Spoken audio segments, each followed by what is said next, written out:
antolatu duten neskamutiak dira asambleako taldea. Txalabero bat hori egintzeko beraiek hemen beraiek hemen aukeratu digutelako.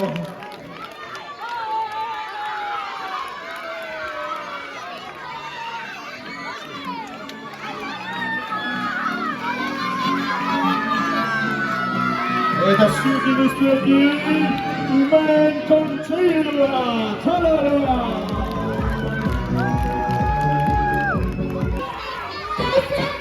Eskerrik asko etortzeagatik txikidei egunara, eta espero dugu ondo pasatzea egun honetan, eta espero dugu